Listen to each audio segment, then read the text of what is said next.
बनावट ने इसे खास बना दिया। इस वीडियो में हम एक अमेरिकी रिपेयर मास्टर के साथ इस क्लासिक मॉडल की मरम्मत की प्रक्रिया को देखेंगे। ये प्रोजेक्ट काफी गंभीर था, जिससे इसकी मरम्मत में 3 महीने से अधिक समय लगा। सीट के कुछ हिस्से गुम हो चुके थे, इसलिए मालिक को स्टील के स्क्रू का इस्तेमाल करना पड़ा। इस तरह की शक्ति भी एक अनोखा डिजाइन है। इसके अंदर काफी ज्यादा जंग लग चुकी थी। ऐसा लगता है कि यह बाइक लंबे समय से बाहर छोड़ दी गई थी। इसका बाहरी रूप पूरी तरह से खराब हो गया है, यहाँ तक कि इसके मेटल के आर पार दिखने की स्थिति आ गई है। मुझे नहीं पता कि इसे ठीक कर पाऊंगा या नहीं। एकमात्र राहत की बात यह है कि इसके सभी पार्ट्स अच्छी हालत में बचे हुए हैं। M62 मॉडल M72 मॉडल पर आधारित है। इसका इंजन कम शक्ति वाला है। बहुत लोग M72 मॉडल को नहीं जानते होंगे, लेकिन चांगजियांग 750 मोटरसाइकिल को जरूर जानते होंगे। ये सबसे क्लासिक 3 व्हील मोटरसाइकिल मानी जाती है, जिसे क्वास भी कहा जाता है। यूरल M72 का engine second class military technology पर आधारित था। इसका डिजाइन और रोटेशन सिस्टम ने 3 व्हील मोटरसाइकिल के विकास को गहराई से प्रभावित किया है। भले ही यह बाजार में बहुत व्यापक नहीं था, लेकिन इसकी मैकेनिकल सुंदरता और मजबूती को कार प्रेमियों ने काफी सराहा है। अब इंजन को हटा लिया गया है। देखने में इंजन पहले से काफी अच्छा लग रहा है। डिसअसेंबली के बाद अब मरम्मत की प्रक्रिया शुरू होगी। सबसे पहले हमें इसके एयर फिल्टर को निकालना है। अंदर कुछ वायर मेश डालना है ताकि इंजन के अंदर गंदगी न जाए। इसके बाद एक विधि से जंग हटाई जाएगी। ये काले स्प्रे कण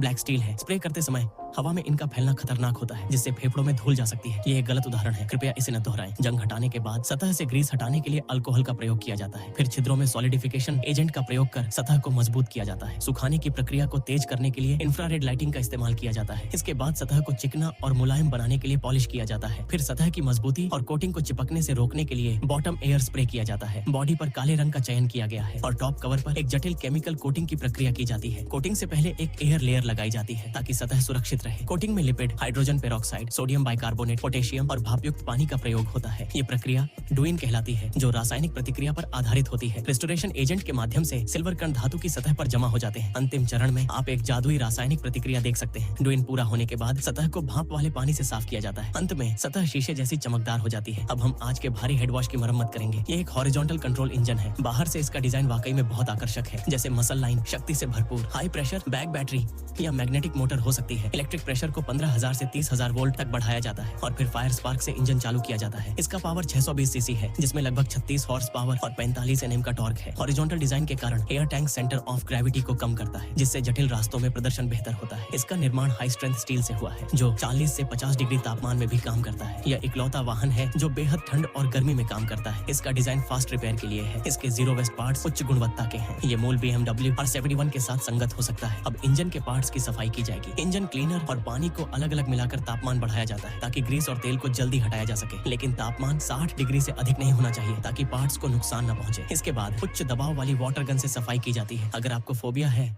तो लाइक और सब्सक्राइब करें। अच्छा, इससे तनाव कम होगा। स्प्रे और वॉश के बाद पेंटिंग होती है, जिससे मेटेलिक रंग बहाल हो जाता है। ये एक जादुई प्रक्रिया है। अब शुगे इस बाहरी शेल को पॉलिश करेगी। मोटे पॉलिश से लेकर बारीक पॉलिश तक वह बहुत सावधानी से काम करती है। मुख्य बाहरी हिस्सा मूल चमक में बहाल हो जाता है। फिर वाटर और वुड की मदद से छोटे दोषों को ठीक किया जाता है। अंत में हाई ग्लॉस कोटिंग लगाई जाती है ताकि सतह और अधिक चमकदार दिखे। पूरा ऑपरेशन सरल और प्रभावशाली रहा और सतह धीरे धीरे पुनर्जीवित हो गई। अंत में चलिए बहाली के बाद की स्थिति को देखते हैं। ये शानदार मशीन देखने में बहुत भरोसेमंद लगती है। अब इसके असेंबली की प्रक्रिया शुरू होती है। पहले से अच्छी मेंटेनेंस के कारण इसके अंदरूनी हिस्सों को नुकसान नहीं हुआ है। केवल सफाई की जरूरत है और वे फिर से उपयोग में लिए जा सकते हैं। 20वीं सदी में यूनियन को मिलिट्री उपयोग के लिए एक मोटरसाइकिल डिजाइन करनी थी। उस समय जर्मन BMW R71 की बहुत मांग